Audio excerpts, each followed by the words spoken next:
A fight becomes more dangerous and way more beautiful when high kicks enter the equation. Nothing screams complete fighter more than watching someone whip a high kick with speed and effortless precision. It is one of those skills that immediately makes people go, yeah, that guy is entertaining. This is why high kicks became legendary in martial arts. But here's the truth. Most people think high kicking is just about flexibility.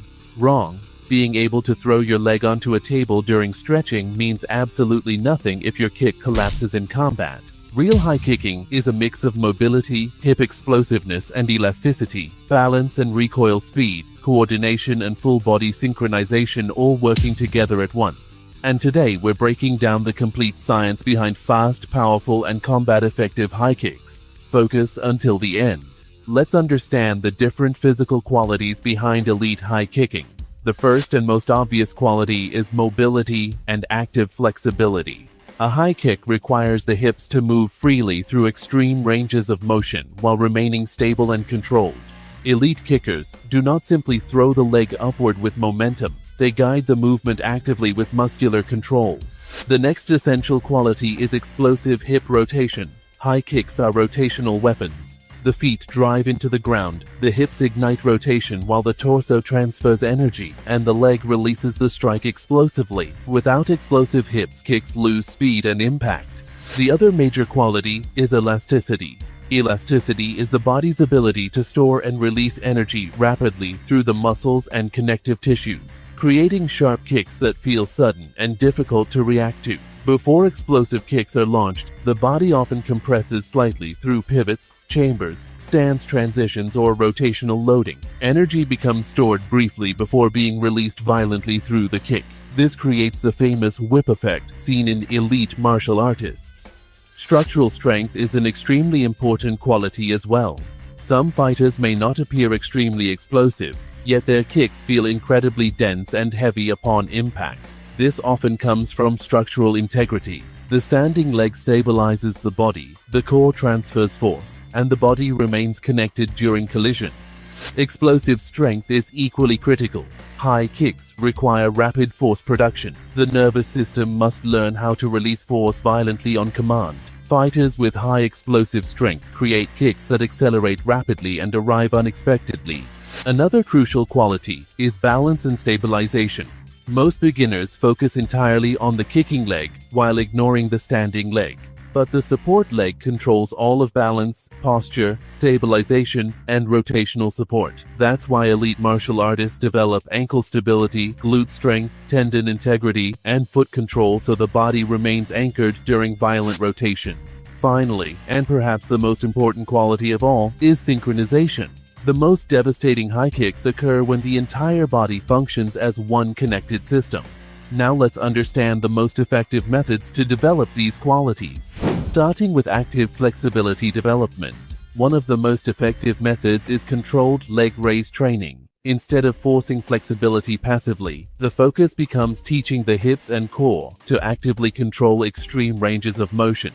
Slow leg raises, standing holds, controlled extensions, and deep range repetitions condition the nervous system to own flexibility instead of borrowing it temporarily through looseness. Dynamic mobility drills are also extremely effective because they strengthen the body inside stretched positions. Slow chamber training is another brutal and highly effective method. By slowly lifting the knee into chamber position and holding tension, the hip flexors, stabilizers, and lower abdominals become dramatically stronger, while improving balance and chamber control simultaneously. Explosive hip rotation can be developed through rotational and ballistic movement. Explosive knee drives, rotational pivots, ballistic kicking drills, and rapid hip snapping all teach the body how to generate violent acceleration through the hips. Even shadow kicking with exaggerated rotational intent can dramatically improve torque production when performed explosively.